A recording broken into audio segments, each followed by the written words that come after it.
All right. Hey y'all. I'm so sorry. We're going to have a little dead time because I didn't mean to go live yet. So, I am still oh my gosh. I'm still um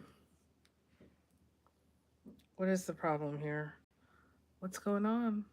What's going on? Um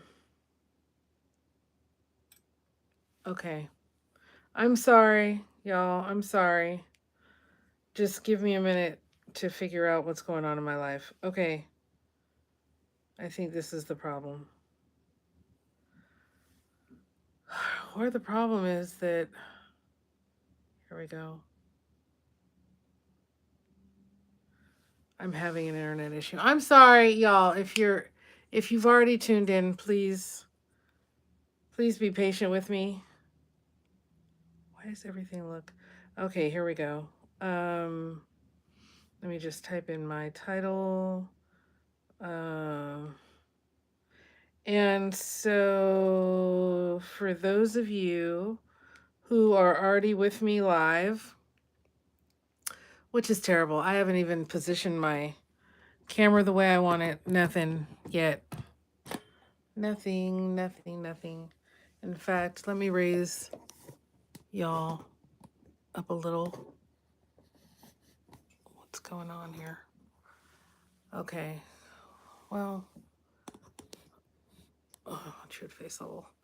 Okay, and y'all are just this is just too high. It's just plain too high, and I can't lower it. Oh, I can't lower it. Shut up. But then when I lower it, it like pops up in my face.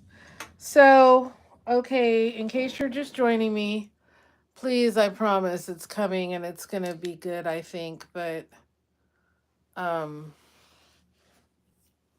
it's just gonna take a minute. I mean, I don't know how else to put it. It's just gonna take a minute because I'm still setting up TikTok. And I'm not gonna worry tonight about adding extras.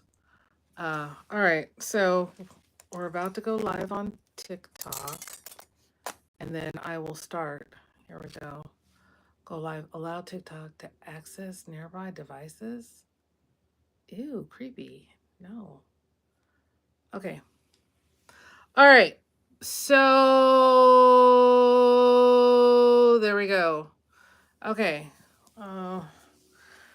I'm not really with the guest requests on TikTok. Okay, so tonight, our topic, thank you so much if you were with me just now and I pressed go live by mistake. And so then I was live. So then, like, I had to go live on everything. And then I hadn't set up TikTok yet. Normally, I hit everybody at the same time. And so I go live on all three cameras at the same time, but not tonight. So thank you for staying with me if you did while I was still setting TikTok up. So the topic tonight is actually my dad. I thought I would speak on my dad. But before I speak on my dad, two things that I do want to mention to all of you. Thank you, first off, if you're tuning in. I really appreciate you finding value, saying, hey, I find some kind of value in your content and I'm going to tune in. I really appreciate that. Um, Two things. So the first thing is, in case you don't know, I am the same on all social media platforms. That's Texan Tish Tillis on all social media platforms, which means YouTube, TikTok, um, Insta, and Facebook. Facebook is kind of like, I don't know, you'd say like my home where I started. So I do lives sometimes. I do pop up lives on my Facebook page during the day, and those lives I do not post on Insta or TikTok or YouTube. Well, sometimes I post them on YouTube. But anyway, point being is if you want to catch additional lives, right, that you may not be seeing on these platforms in addition to my night lives, then head on over to my Facebook page, Texan Tish Tillis, and you can check out like the live that I did today in an outdoor space, which I thought was pretty good. I did that at like 6 o'clock. So yeah, sometimes I have pop-up lives over there. Second thing I wanted to say is if you get some kind of value from what I present, my content. I don't get paid to do this. This is something that I like to share. I like to share what I know, what I've experienced, and all of that. So if you get any kind of value from it, please feel free to drop me a cash app. Just saying, hey, it's like saying, yeah, I don't think, and I think I went into this last night, I work really hard to do what I do. I work really hard. Y'all don't know how many hours I take in personal development and prayer and meditation and mentorship. And, this is what I do. This is my job. This is my career. This is what I take very seriously. And I invest in myself, and it costs a lot of money. And I pass my knowledge on to y'all from my personal experience and knowledge that I get from, my mentors.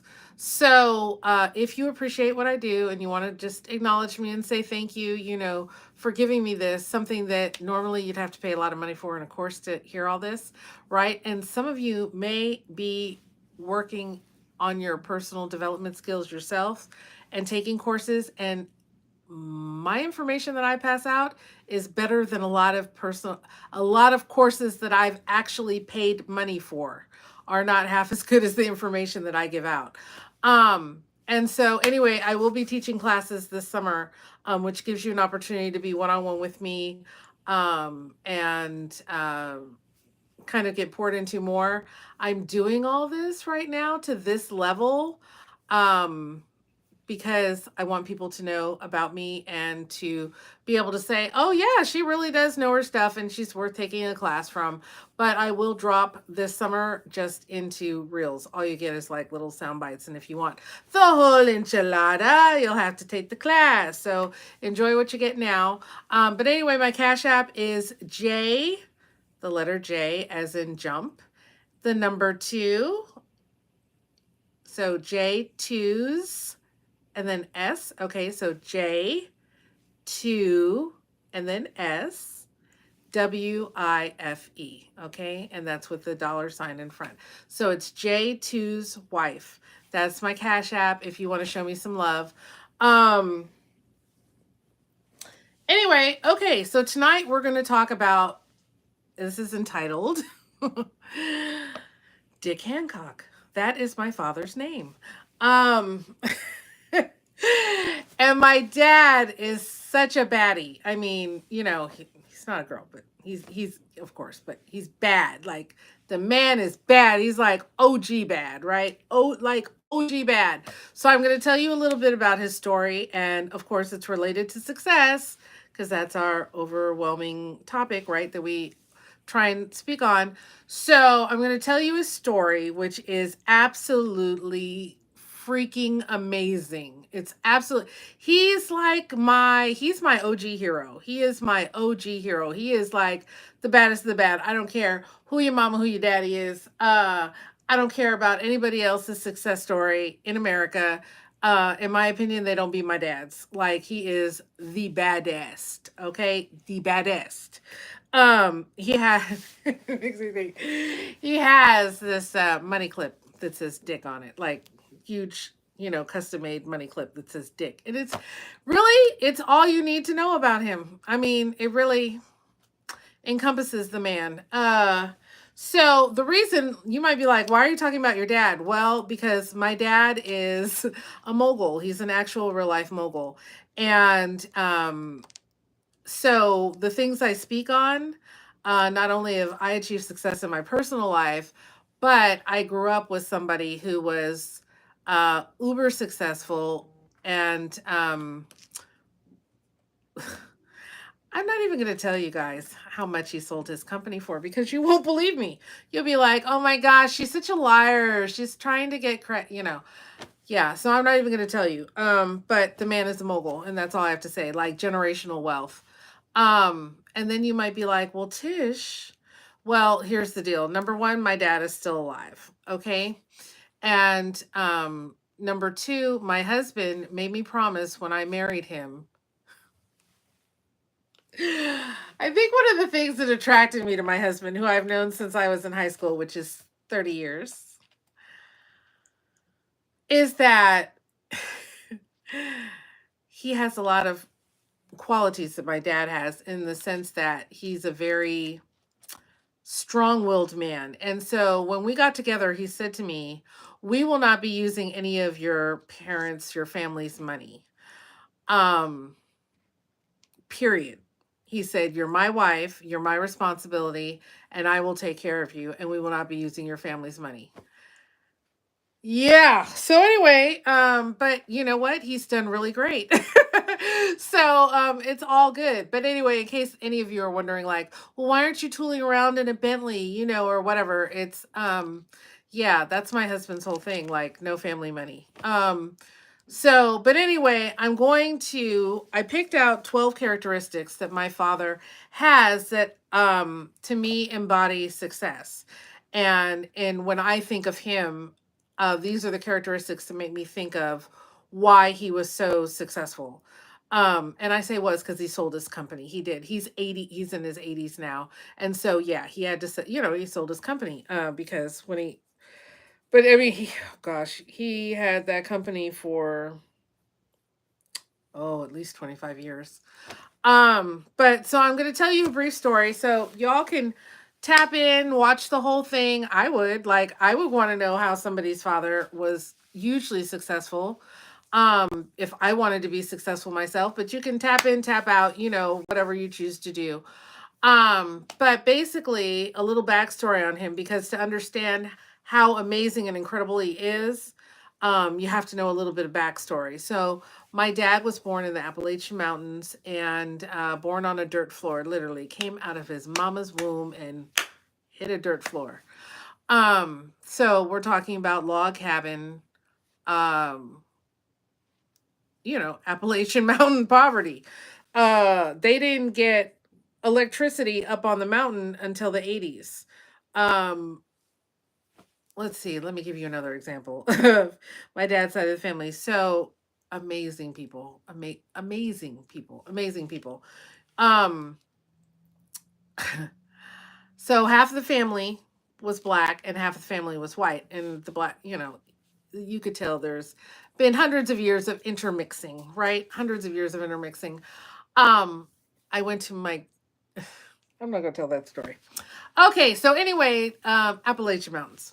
All right, so my dad realized, and I don't know how, oh, I see when I make hand movements, it does that. My dad realized, and I don't know how exactly he realized or at exactly what age he realized or whatever, but my dad realized at an early age that he wanted, now, where he got the idea to be great, like when you don't have anyone around you who is like a multi millionaire, you know, uh, I don't know where the man got all the thoughts that he got, but anyway, he decided that he wanted something more, and he was gonna. So what he had a very strong dialect, because in that area, and especially at that time, very isolated, and so he had a strong dialect, and he knew that he needed to speak what he considered to be proper English in order to, as a black person. Remember, my dad was born in like 1940. So as a black person, to be successful and taken seriously, and to be in business and do the things he wanted to do, he knew that hi, he knew that he needed to learn how to speak, and so he took a job at a store. And when I say store, so I mean like think Wild West saloon, type store, okay? Um very rural, mom and pop. We're talking about 40s, 1940s. Okay. So he took a job at a store, and he said, "I'll work here for free if you allow me to listen to your radio." There is no television at this point, okay? It doesn't exist. People listen to radio. And so he said, "If you let me listen to the radio, then I will work here for you for free." And so they did. And he listened to the radio. And that's how he taught himself how to speak properly, by listening to the radio announcer. Okay, fast forward. My dad lost all of his teeth by the time he was 14. They rotted out of his mouth, and he said it was the most excruciating pain that he had ever gone through. But this was because he lived, where he lived, and they didn't have proper dental care. And so he lost his teeth, and he subsequently was wearing dentures by like in his 20s. Okay. And so, anyway, I don't know a lot about his early education.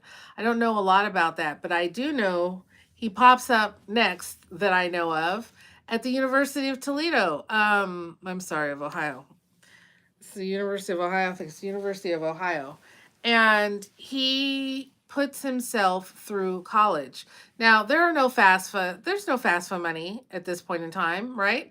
No FAFSA money. So he worked two jobs and went to college full time and put himself through college. And one of the here's another thing like that defines my father. When you think of my father, you think of the fact that the man was in Ohio through Ohio winters back in the day, and he did not have a coat. He did not have the money to buy a coat, and so he did not have a coat during the winter. He wore sweaters. Okay, just his will to win was unstoppable. Will to win, unstoppable. And this is what I'm saying. When you encounter people who are next level wealthy, next level successful, that's one of the characteristics they have. Like they are next level unstoppable. Like no who lives in Ohio without a coat? Nobody. That's right, nobody. My dad did. Okay, so like next level. Okay, and so then after he got his degree, he went on and got a double master's. Both he and my mom have double master's degrees. So then after that, he started teaching. Okay. And my mom was teaching too. So they were both teachers. My mom is a teacher at heart. She's like lifetime teacher. She lives to teach, or lived to teach. She's of course also retired now. But so then my dad went to work for Bethlehem Steel. And I don't know if y'all are young, y'all don't know nothing about Bethlehem Steel, but Bethlehem Steel was like, think of it as like Walmart. Like they were invincible. Nobody ever expected them to shut down. They ran stuff. Okay. And as a black man, and you have to think in context of being black back in the day, not black in 2025. And I don't know how many of y'all know your history, but being black back in the day was a whole different beast and animal. If you wanted to become successful, if you wanted to, it was extraordinarily hard to get ahead, and especially anywhere near management or the top back in the day if you were African American. And my dad worked his way up the corporate ladder. So here's another thing that my dad had. My dad did not have mentors. Where this man learned and figured out everything that he learned and figured out, I will never know. I really believe that God just airdropped it into his brain. But my dad would name everything. Like he would name stuff. He'd be like, I'm gonna have that. Oh, you're using a translator. Awesome. Thank you. Nice to see you. He would name, I'm gonna have that car. He would name, I'm gonna have that house. He would name, like he would name stuff, right? And so I don't know where I was going with it. He would name stuff, but it was crazy. He would always, oh yes, he said, I'm going to work my way up to the top of Bethlehem Steel, right? Which was like, no, you're not. And then yes, he did, right? And then my dad, so amazing. And this, he's like Warren Buffett. He can forecast stuff. Like he went to the top of Bethlehem Steel, which was, supposed to be untouchable, like untouchable. Nobody believed it would ever fall. And he said, hey, he said to my mom, Bethlehem Steel's going to fall and I need to get out of here now. And so like, bam, like that, clockwork, he moves off of Bethlehem Steel, gets out of there before it does, in fact, amazingly, to everybody's amazement in America, does fall. And he says, I'm going to start my own. Now, mind you, he was working his way up the ladder. So when I was really little, we were always moving. It was just like I was a military brat, only my dad wasn't in the military. But we were always moving because if there was an opportunity at Bethlehem Steel, it didn't matter where the opportunity was, my dad was taking it. If it was a move up the ladder, he was taking the position. And so I remember always growing up, we would move somewhere, and just when I got comfortable and made some friends and knew some people, up, time to move. Dad's got a job, somewhere else in another state or somewhere else. And he would go scout out the place. He would get a place for us, and then my mom, would finish up the school year with me wherever we were living. And then after the school year was over, we pack up and move to wherever our new spot was. And so that was like pretty much my child, but I loved it. I love moving, and I'm ADHD, so it was awesome. It was awesome. I saw so many things, met so many people, went to so many schools, and it was just awesome, baby. It was awesome. So I always had this like perspective that other kids didn't have because I was always traveling. So I'm going to have to get to this quickly because I got to go pick up one of my kids from work. But so we're always moving. And then my dad says one year, I'm going to open up my own company. I'm going to start my own company. And my mom is freaking out because my mom is like a traditionalist. She's a safe person. She likes things safe. She likes things comfortable, and starting a business is, very unpredictable, right? And I said to my dad, I'll never forget, my dad said, what do you think, Tish? And I said, I think you should totally start a business because you're brilliant and whatever you touch succeeds. And he was like, you're right, thank you. And so he started his business. And I'm not going to tell you the name of the business. I'm not going to tell you what it was in or whatever. But so he starts this business, and he is amazing in every way possible and successful in every way possible. Just like my pride for this man. Okay, so anyway, that's the backstory on my dad. Now we're going to get to the 12 traits real quick that I feel made him amazingly successful, where he was able to, having been born on a dirt floor in the Appalachian Mountains, to accruing generational wealth. Generational wealth. Let's say my dad was to pass, and here's the way I see about money. It's none of my business what you do with the money that you earn. So yeah, I don't know what he's going to do with his money. It doesn't concern me. It's none of my business because I didn't earn it. But point being is that man accrued generational wealth within his lifetime, having been born. That's why I tell all y'all, I don't care what your excuse is. I don't care where you're from. Whatever your situation is, it ain't nearly as hard as what my daddy went through. Okay. And also, of course, people telling him, you can't do it. You can't do it. You can't do it. Okay. And he did it, and he's self-taught. I mean, this man taught himself the stock market and played the stock market, learned all about investing, is an investment guru, right? Took his money, all that money, and flipped it, and he and my mom were flipping houses back in the 60s, baby, before it was even popular, before people had shows on about it and were talking about it. They was flipping the houses. Okay, so like, to me, my parents are really amazing, an amazing study in success. My father has integrated country clubs. Yes, I was part of that integration of country clubs. Just craziness, craziness, craziness. Um, so just so amazing. His accomplishments, so amazing. This black man taught himself how to play golf. This was way before, Serena and her sister were doing stuff on the tennis court, and before Tiger Woods. My dad is the OG everything. Okay, I was out on the golf course as a small child. Wasn't there a black person anywhere? Woo, where's the black person? Where's the black person? I was up in prep schools with blue bloods, okay? With people who have multi-generational wealth, okay? Whose parents and grandparents and great-grandparents and everybody else, nobody has to work, okay? With the Kennedys. Never a black person. But Tish was up in there because my daddy was like, you gonna have this experience, right? Just like, I've had amazing experiences, and I'm gonna write my book sometime very soon because it's unbelievable. Like, except for those people who grew up with me, and I still am in contact with many of my childhood friends. But if it wasn't for those people, y'all would never believe that I am who I say I am, because I just look like a regular housewife with 5 kids. And I am a regular housewife with 5 kids, but I've traveled the world. I've lived amazing experiences and done amazing things. And that's why I'm on here trying to hype up y'all and let y'all know that you too can be amazing and do amazing things. Okay, so number one, what's my time? Okay. Number one, my father was a man of his word. If my dad said he was going to do something, remember, these are all traits. The 12 traits I'm going to tell you that my father had, these are 12 traits that you need to have. Just some. I picked some of his traits. So it's 12 traits that you want to have if you want to be successful. Here's part of the blueprint.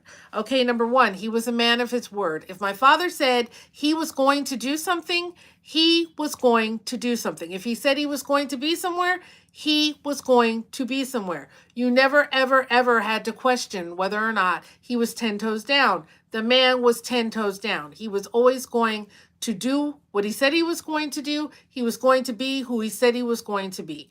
Okay? If my dad said to me, because I was always bad, I always needed a spanking. If he said to me, I'm going to spank you when I come home. If the man worked an 18-hour day, there's only 24 hours in a day. If the man worked an 18-hour day, when he came home, dead dog tired, he was going to wake me up and spank me because the man was a man of his word. If he said in the morning, I'm going to spank you when I get home, when he got home 18 hours later, he was going to spank me. Okay, man of his word. And I'm not just talking about with spanking, you know. I'm talking about period in anything. You never felt unsafe, or I never felt insecure because I knew that my dad, if my dad said he was going to do something, my dad was going to do the thing. Okay. So that's one, man of his word. Number two, consistent. My father was consistent. A lot of you, a lot of you are not successful, not because you lack the ability or the knowledge, but you lack the consistency. Okay. Note to self. Note to self. I'm not sitting here on a throne like I'm all that. Okay. Not at all. Note to self. Consistency is the game changer. It is what changes the game. It is everything. If you cannot be consistent, you will not win. I don't care what kind of product you have. I don't care what kind of smarts you have. I don't care what you got going on. If you are not consistent, if you cannot show up for yourself and for your client base, you will not win. It's just facts. Okay, here's a quick example. Let's look at Erykah Badu. If you know anything about Erykah Badu, and if you don't, you can look it up. She is, I'm sorry, not Erykah Badu. I'm sorry, I didn't mean to say that. I meant to say, oh gosh, part of the Fugees. What? Somebody give me your name. Somebody give me your name. The Fugees lead singer. What's her name? What's her name? What's her name? Somebody type it in the notes for me so I can remember her name. But anyway, I don't see it. But anyway, she's famous for never showing up to her concerts. She's a fabulous singer. She's gifted. She's brilliant. But she doesn't show up to her concert. She's famous for it. She's famous for booking something, selling it out, and then not showing up. And she cancels at the last minute. So people are like, you know, flying in to the venue to see it. And then you find out once you get there, oh, she ain't showing up. You have to be consistent. She's losing a huge amount of her fan base, and she's leaving money on the table because she's not consistent. She can't be trusted. She's not a person of her word. When people see that you are not a person of your word, when you say you're going to do something, and everybody can accept that every once in a while there are circumstances outside of your control, right? Things do come up. But when it's persistent and people see that you're not consistent and you're not a person of your word, whatever it is that you have, whatever it is, they will not want to touch it because they can't trust you. They can't place their trust in you. Okay. So my dad was very consistent. He went to work every single solitary day. I don't ever in my entire life remember my father being sick. I don't ever remember him. I don't ever remember him even having a cold. I don't even remember that. He was at work every single day, and he was on top of everything at work. He was just amazing. Okay, so consistency. Number 3, work ethic. Work ethic. Work ethic. If there's anything, if I had to pick one trait of my father's, It would be work ethic. Okay. The man had a work ethic that did not quit. He's in his 80s and he does more than I do every day in his 80s. Okay. Work ethic that does not quit. The man got up early every morning like clockwork, went to work all day, worked hard, was in charge of everything, would oversee everything, every minute detail he was on top of and knowledgeable about. And he would go out into the field, and I'm not going to explain what kind of field that he was going out into, but anyway, this was an aspect of his job. He would go out into the field and supervise people out there and make sure that they were doing the, like, just every element, financial. I mean, the man was a guru of all. He was a guru of all. If social media had been around back then, he would have ran every platform, baby. He would have ran every platform. People would have been paying hundreds of millions of dollars to go see him and listen to him. So work ethic. One of the things was when I was young, I was lazy. I was lazy as all get out. I was like supernaturally lazy. I took laziness to a whole new platform and level. And the thing that I appreciate most that he did for me in my life was that he did not accept my laziness. The man came up with all kinds of um, activities, exercise, chores, jobs, and whatnot to make sure that I didn't grow up to be a lazy person. And I'm not lazy. And now I have a wonderful work ethic. And I always make sure, just like he does, that you do it until the job is done. When is the job done? When it's done. It doesn't matter how long it takes. It doesn't matter how hard it is. The job is not done until it's done. You have to have an excellent work ethic if you want to be successful because, baby, you don't just rise to the top. You got to work for it. Okay? Work ethic. Never finish until the job is done. Number 4, my father also had charisma and confidence. And that's where, he gave me so many beautiful gifts that are not tangible, like non-tangible gifts. You can't touch them, but the gifts that he gave me are everything. Where would I be without my work ethic? I'd be nowhere. I'd be lazy. I'd be lazy. Where would I be without my confidence? I have an unshakable sense of confidence that he instilled in me. I don't I don't perceive failure. I don't perceive I can't. That's not in my dictionary, except maybe with some math problems. I do say that I can't. But other than that, it's not in my dictionary. Like, I fully feel like I could go, somebody could show me how to do open heart surgery and I could walk in and do it. Like, I am that confident. Like, I am that girl. I have that level of confidence. And people are drawn to, why are there so few, um, out of all the billions of people that are on the planet, why are there so few people that really have a magnetism? Because confidence, they when you look at people and you say, oh, they're really charismatic or whatever, it's confidence, and it's something that so few people truly have. Like, a lot of people will try and they'll try and convey confidence, right? And they'll act all braggadocious and everything, but they don't really have confidence. They're behaving that way. They're bullies because they don't have confidence. They're braggadocious because they don't have real confidence.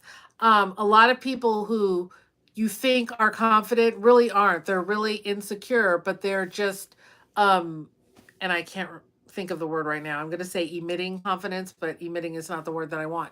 But anyway, they don't really have confidence.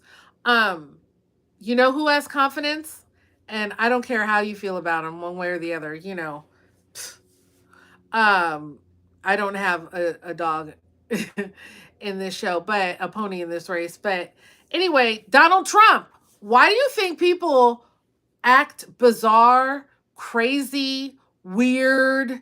Um, uh, People's grandmas be singing songs about him that they made up. Just really weird behavior people have when it comes to him, because he is hyper confident. And that is the type of confidence that you only see once or twice in a lifetime, like that level of confidence. And I'm not saying the man is right, wrong, or the other. I have my opinions about him. This is not a political, situation right here. But he is hyper confident. Confidence is everything. People will follow you into a fire if you are confident. If you exude, that's the word I was looking for. If you exude confidence, it's very important that you actually have that confidence, though, that you need to exude in order to be successful. People are drawn toward people who are confident. I mean, and it's the best and most amazing gift that you can give your kids. It really is, because so many people I deal with, primarily people that have low self-esteem and low self-confidence. And it's real hard to give somebody confidence. It's real hard to give it to them. And so it's one of, think if I had to say that I'm most thankful that he gave me, I don't know, the work ethic or the confidence, because I don't believe that Tish can fail at anything. I don't. And I'm not saying it to sound cocky. It's just like, that's how my daddy raised me. He was like, you can do anything. I don't care who tells you you can't, you can do it. Look at me. And I saw the man do it. So, I'm like, hey, that's how I grew up believing. So, confidence. Number 5, always learning. My father was always, always, always learning. He was always learning because he always wanted to make money. And he understood to make money, he had to be in the right circles. He had to belong to the right country clubs. He had to play golf with the right people, tennis with the right people. He had to host dinner parties. My poor mother hosted a dinner party every week.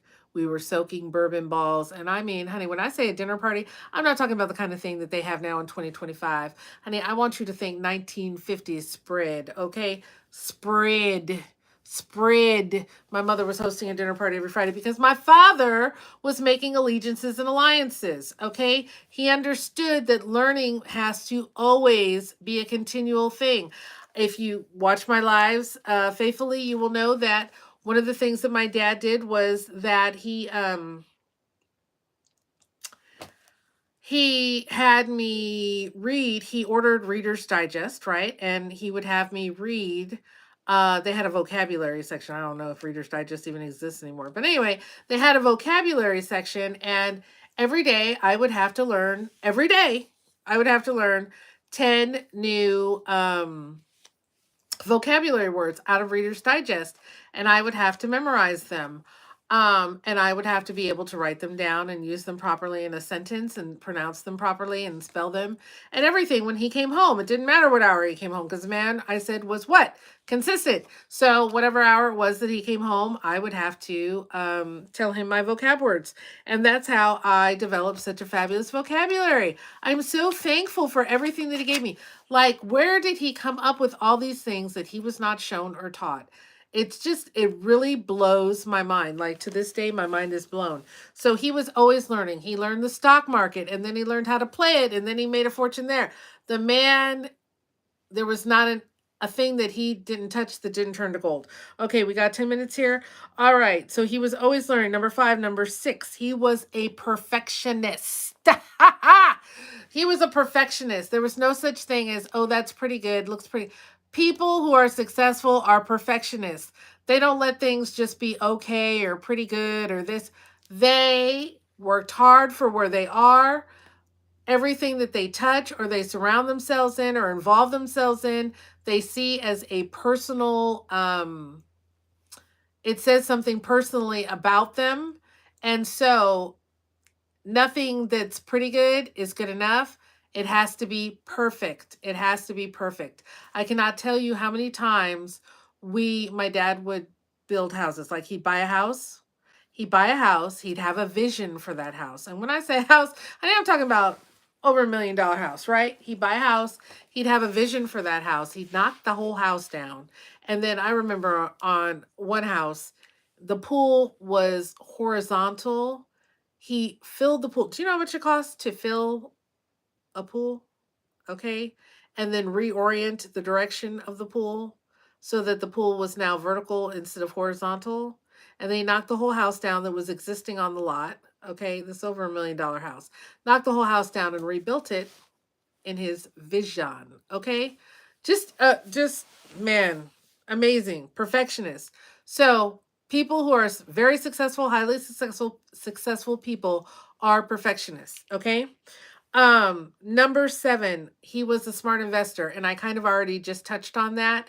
He learned the stock market, he learned everything about finances, which of course was necessary for him to run his business. And he didn't run to be such a large business. He did not run it traditionally with like a CFO and all of that.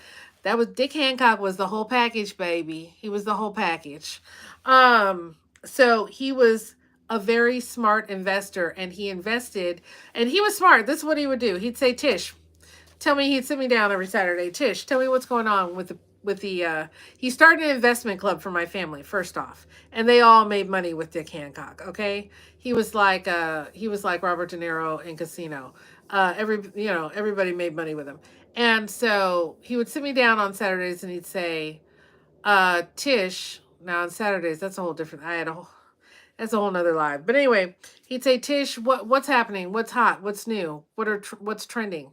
So I was really kind of had an eye for what was trending and what was happening. So like I turned him on to Snapple stock when Snapple first came out. Made a fortune. I turned him on to what was another thing that I turned him on to that was huge? Huge. It was Bigly. It was Bigly. What was it? I don't remember. But anyway, there was tons of stuff that you guys take as name brand names now that have been around forever.